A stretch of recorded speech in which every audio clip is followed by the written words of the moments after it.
feel like Gordon Bombay would have taken his career to even further heights. Everything's flashy, everything's cocaine, everything's Fun. Open wide for some soccer. I don't care what you think about what your personal thoughts are at home. I care that you hate the Call Cowboys. this college rule. Welcome back, everybody, to the Sports Experience Podcast. It's Dom and Chris here, set for another episode. Before we go into this, just wanted to say we're a couple of comics here in Tucson, Arizona, recording downstairs here at Engle Studio for all your podcast recording needs. And also, if you would do us a huge favor, go and follow us on all our socials at the Sports Experience Podcast, as well as subscribe to our YouTube page. Yeah, we're trying to get that YouTube channel with some subscribers to it. We have video on Spotify and YouTube if you want to check out the video, or if you just want audio, we hope you enjoy the podcast. Other than that, Keep coming back. yeah, we're talking about Darryl Chocolate Thunder Open wide for some thunder, Chris. Dawkins today.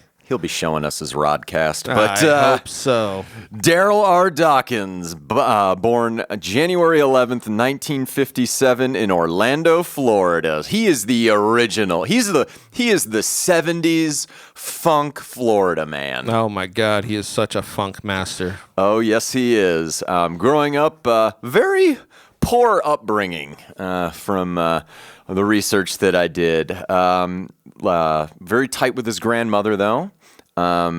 She taught him a lot of interesting skills. She basically was a live-in home ec teacher. Taught to cook, clean, sew, iron. Had the mentality if you didn't work, you didn't eat. Him and his brothers would pick fruit, raise chickens, chop wood, basically doing whatever Sterling Sharp and Shannon Sharp were doing. I was going to say a very country life, a very not farm, but like that kind of like living off the land, a lot of like that kind of life. And This is pre-Disney Orlando, everyone. And We're this talking will- some yes. Florida man stuff. some swampland. That was the other thing, is that's why but this will kind of play into what he decides to do later in life, is he does grow up in this rural, very poor area with his grandmother and his mother and his siblings. Yeah, and the thing was is his inner circle was very tight as far as that group of people because they were so isolated from everyone. Yeah. I think they said the nearest neighbor lived a mile away. Yeah. One of those old people stories like, in my day, we had to walk X amount of miles through the snow. Well, probably not in Florida, but Darryl is a very large individual, though, and finds a lot of success on the basketball court. It's just one of those things when you're 6 inches taller than everybody else and you just keep growing. It's, you're just going to be better at basketball. Yeah, so he eventually, by his senior season, grows to 6'10", which very tall at Maynard's Evans High School. Well, to point out this, it's rare to be 6'10" back then. More so Yeah. than it is now, where you see a lot more 6'10", 7-foot guys. Back then, he was like one of the few in his class, or whatever you want to say. Yeah, and he was completely dominant in high school, just like out, heighting and outweighing everyone else. Like, he's taken it to the Zabone zone often on the basketball court. 32 points and 21 rebounds a game. His senior year, they win the state title, and everybody wanted to get him into college. And at this time, he's got the pick of the litter. He's narrowed his choices down to Florida State, Kansas, and Kentucky. But at this stage of Darryl's life, he's not looking to be a student athlete. Well, and he's literally the first guy to go like, I don't want to be poor for 4 years. There wasn't like leaving early, And 3 years, whatever. He could, much like Kobe Bryant, this wasn't an academic thing. This was and not even Kobe Bryant, but I mean, had nothing to do with him not getting into college. Exactly. It wasn't like he couldn't make the grade. It was literally like, I don't want to play for free. I want to see what my prospect would be going into the NBA draft. And I think it was smart. So he's the first guy to elect to not go to college and go directly into the NBA. He had a great quote that said, I knew when I saw my grandmother working 2 jobs just to barely make ends meet, and she gave me her last $10 just so I could buy some sneakers. I had to do it. Yeah. And it's no fault on this end right here. No. It's ridiculous to think that people would look down on him for doing that or other people for doing that. It's ridiculous. I'm just saying. And I mean, Don Nelson, famous coach, famous player, marked at the time leading into the 75 NBA draft that in a few years we are all going to be treated to seeing one of the greatest centers in the game, referring to Darryl Dawkins. So he had pro-level skills as an 18-year-old. And a lot of people were saying this, that he really was going to be the next big center. There's a couple of things that happen that we'll get into, but I don't know if going straight from high school to these NBA teams, the development programs were there necessarily. No, they didn't exist. 'Cause if you're the first guy to do it, there's nobody's done it before, but also the teams aren't equipped to deal with it. Yeah.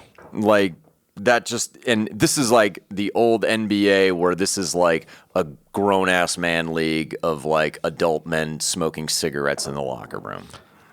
It is very much a different NBA than what you'll see. He made a comment. He was just like, I went in trying to have fun, trying to be the fun guy. And they're like, you can't have fun and play basketball. And it was just kind of like, oh, okay. Yeah. So in the 75 draft, he's the 5th overall pick. And where does he go, Chris? To the 76ers. Philadelphia. Which, if you look at the 76er team over the next couple of years, they were the team in this era that should have won a championship. Well, yeah, and they have a stacked roster. I mean, guys like Dr. J, George McGinnis, World Be Free, Doug Collins. So, I mean, there's talent already there. Unfortunately for Darryl, he doesn't play very often his first couple of seasons. Well, that's the thing about these first 2 seasons is they're trying to bring him along slow, which isn't crazy. And then they get into the playoffs and he starts to see more minutes. Yeah, so 75 through 77 in the regular season, plays just under 100 games, averages about 4 points and 3 boards a game. But they could go against the Celtics and the Rockets in the playoffs that year, and his minutes start rising, and he starts showing people what he can do against some dominant front court players, such as Moses Malone. Yeah, of the Rockets. The Rockets. We'll get into him a little bit later. Yeah. But they make it all the way to the NBA Finals where they're playing Bill Walton and the Portland Trailblazers. And they win the first 2 games of the series. Yep. And unfortunately, after game 2, Darryl gets in a fight with Maurice Lucas, his teammate. He's ejected. Or Maurice Lucas, I believe, is on the Blazers, but ejected. And then takes a toilet out of the wall and basically barricades the locker room with a locker. Well, if you watch this, and it's such an interesting, different NBA than it is now. He tries to take a swing at one of the Trailblazer players, and he actually misses and hits his own player. I'm talking about Darryl, and busts him open, and then him and Maurice Lucas get into they just straight up square up and get into like a little fight, and the only thing that happens is they get ejected for that game. So they don't get suspended later on. Nothing really happens other than literally that's it. When all those Suns players in that Spurs series just came off the bench, they didn't do anything, and the NBA suspended them for like multiple games. For a long time. These guys were literally putting up their dukes, having it out. Yeah. And it caused a bit of chaos on the court. That was the other thing, was like you had a couple of fans try to come on, and it was wild. He was, like you said, he went to the locker room and destroyed multiple parts of the locker room, the toilet. He pissed in somebody's helmet. Yeah. Mm-hmm. So the following season, he's now playing a lot more minutes, averages almost 12 points and 8 rebounds a game, almost 2 blocks too. The Sixers are like the class of the Eastern Conference at this time because the Celtics are kind of crappy. This is kind of right before they get Larry Bird and rebuild the roster. But they make it to the Eastern Conference Finals and lose to our friend Wes Unseld and the Bullets. And the Bullets, Yeah, not even a team. Well, they're a team now, but they just have a different name. Yeah. 78-79. McGinnis is traded, so he's playing even more.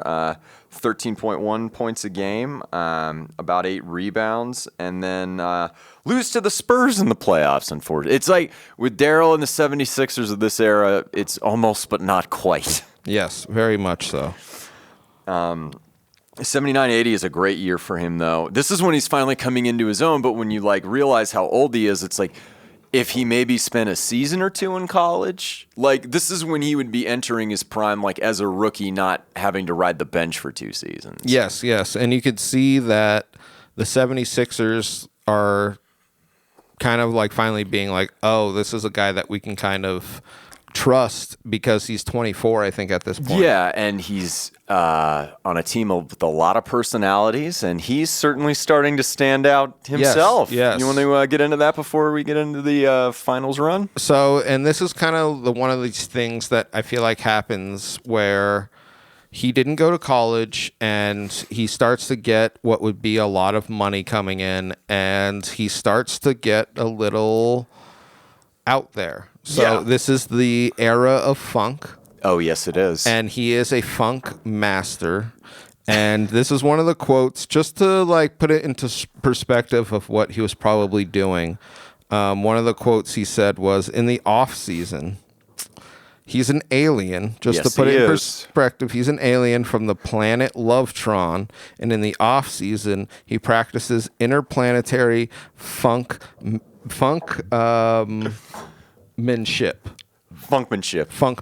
With his girlfriend. with his girlfriend. So I imagine they were taking acid. Juicy Lucy. Yes. Oh, dang. I forgot about Juicy Lucy. And this is a man with a lot of nicknames we'll get into, but yes. But I imagine they were taking acid and listening to a lot of funk. And Cool in the Gang. this was kind of his like vibe, like I was saying before, where a lot of like the older basketball players didn't like his attitude out on the court. A lot of people said that he wasted a lot of his potential because he was kind of like this fun-loving guy. But it's showmanship, Chris, and that's what counts. In 79, we'll get into a little bit more. November 13th, they're playing the Kansas City Kings. He broke a backboard. He was like one of the first guys to do this, and the NBA actually started finding people after this. Yes. That was the type of strength he was working with. 3 weeks later, he did it again at the Spectrum against the Spurs. And like I said, the NBA had no idea. They didn't even have rules for it because they thought nobody could do it. And he did it back-to-back, like 3 weeks apart. Yeah. And that's when the NBA had to step in and be like, guys, please don't break the backboard, because the game gets delayed for like an hour. So, In that game against the Kings, against Bill Robinzine, he referred to it, his dunk, as the chocolate thunder flying, Robinzine crying, teeth shaking, glass breaking, pimp roasting, bun toasting, wham bam, glass breaker, I am jam. so that's the dunk. So he's Dr. Seuss, is what we're going after here?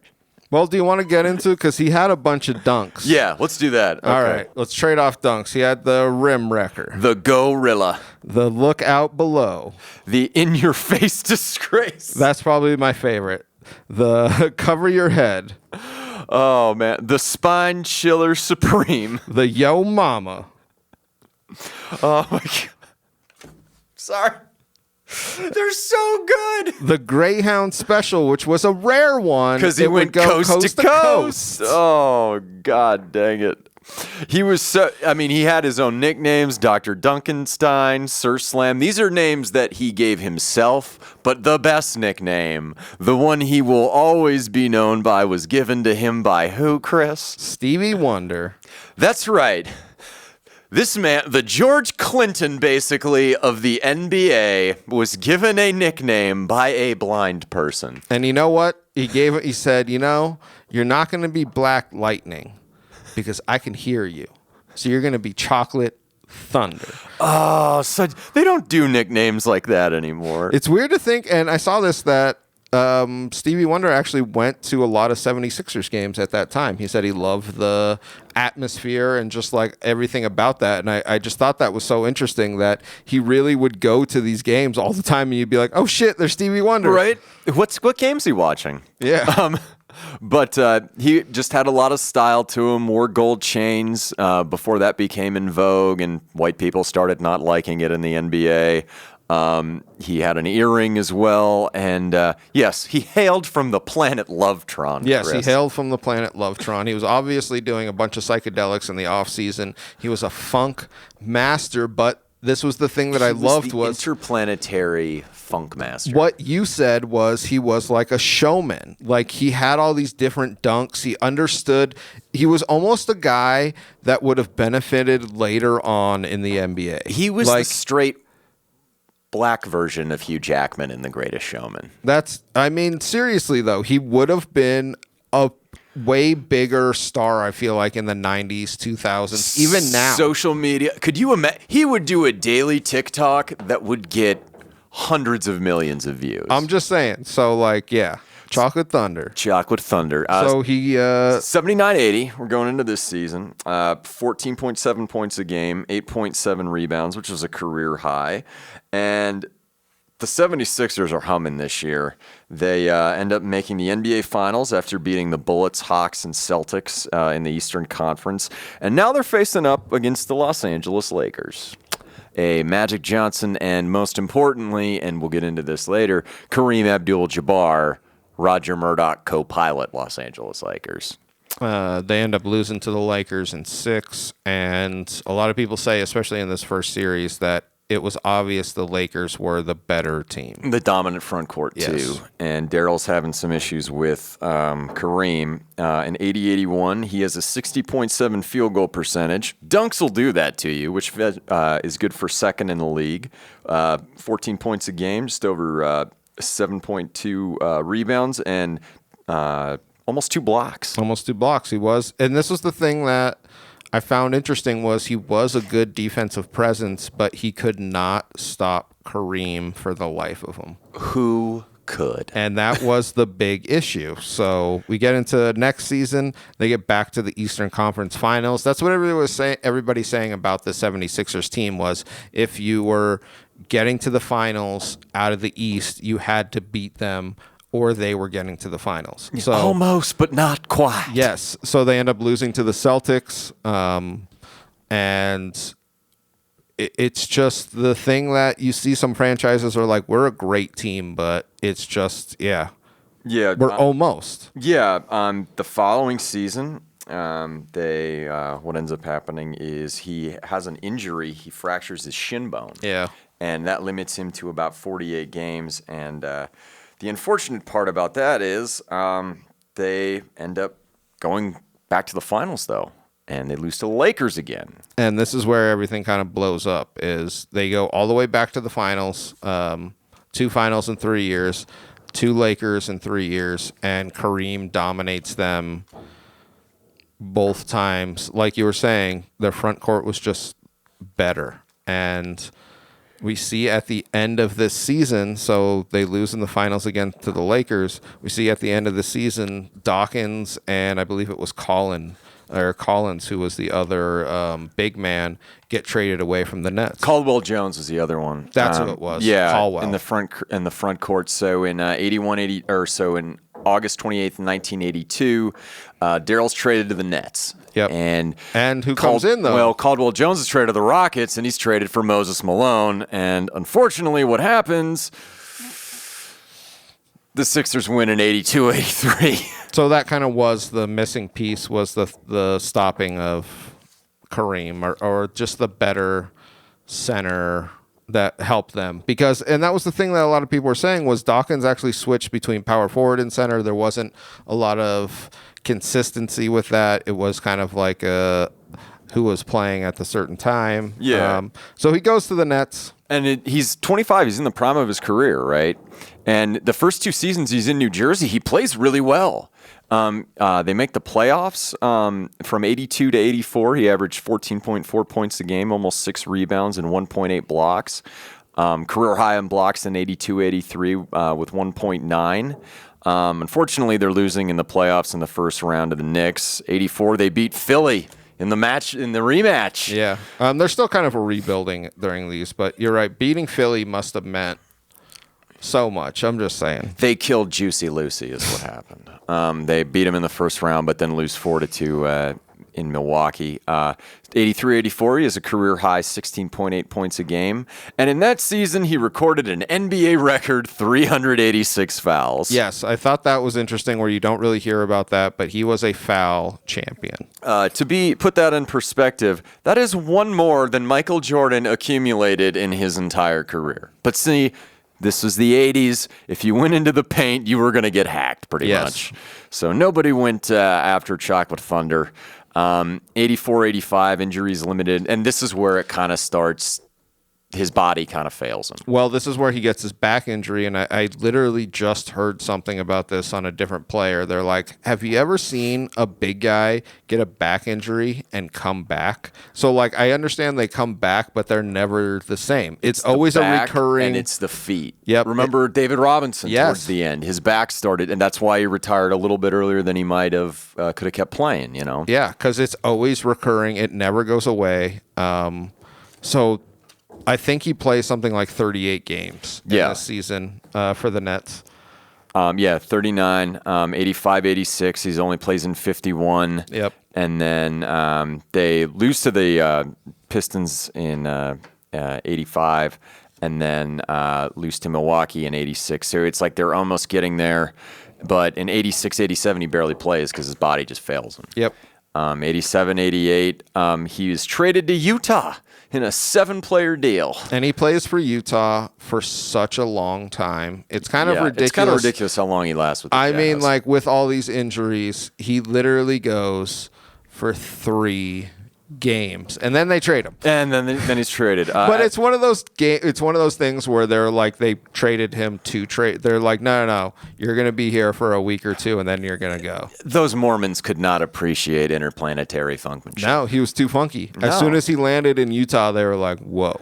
There go all our wives. All 6. My wives are gone. And it's not okay. They're on a spaceship to planet Lovetron. It's just funking not okay.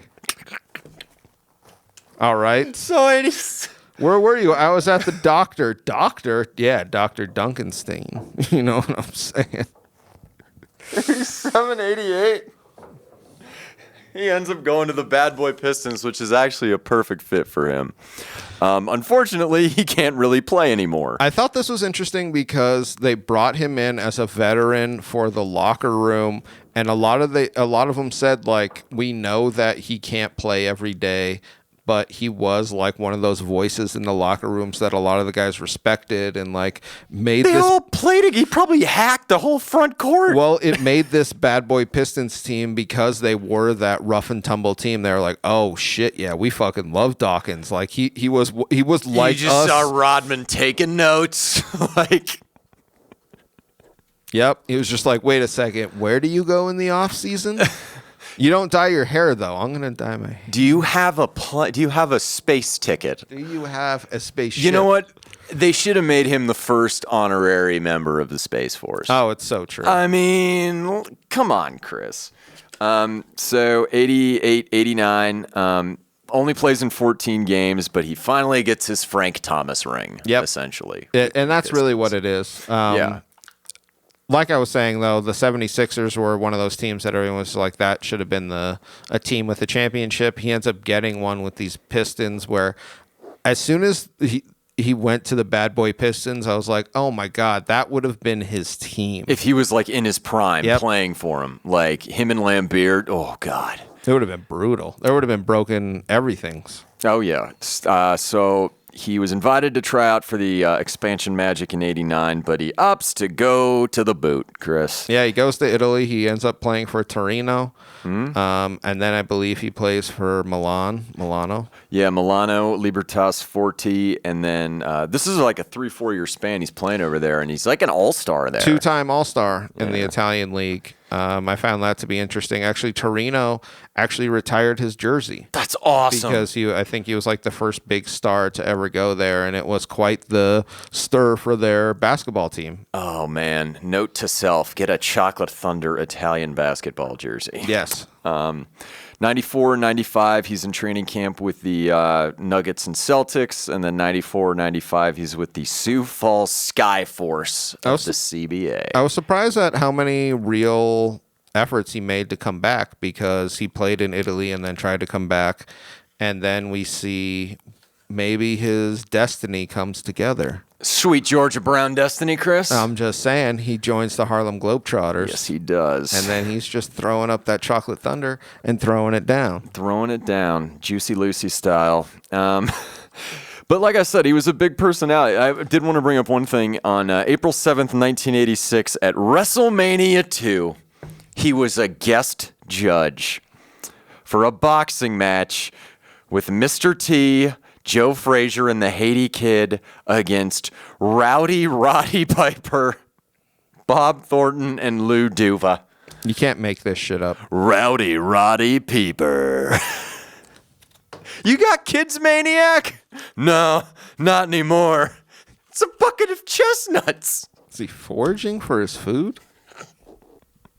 You guys Birds are my of kids. war. Thank you all very much. Please follow all of our social medias. I'm Chris. Oh, he has more. We gotta get one last thing in, man. You're right. I'm sorry. Jesus Christ. I'll tell you what, the It's Always Sunny things always get me out of there. He actually passed away. Yeah, I did sorry. want to know one more thing. In 1999, he was named SNL's Weekend Update Man of the Millennium. Yes. It could have been Leonardo da Vinci. It could have been George No. It was Darryl Chocolate Thunder Dawkins. In one of the most appropriate awards. That's the only thing, is like sometimes you hear these awards like, oh, he's going to be the musician of the century. You're just like, yeah, I get it. Dawkins earned this award. Yes, he did. With all of his dunks and backboard shattering and interplanetary funkmanship, goodwill missions with his lady. Literal goodwill missions to other planets. Yeah. What athlete have you heard of that's done that? I mean, if he were in the NBA, Independence Day really wouldn't have happened. Okay, throwing that out there. But so after his playing career ends, he tries out to do some broadcasting for ESPN's dream job in the mid 2000s. He was a coach for a bit in the new ABA, and unfortunately, we lost Chocolate Thunder far too soon. On August 27th, 2015, he ended up dying of a heart attack. Died of a heart attack, yeah. Probably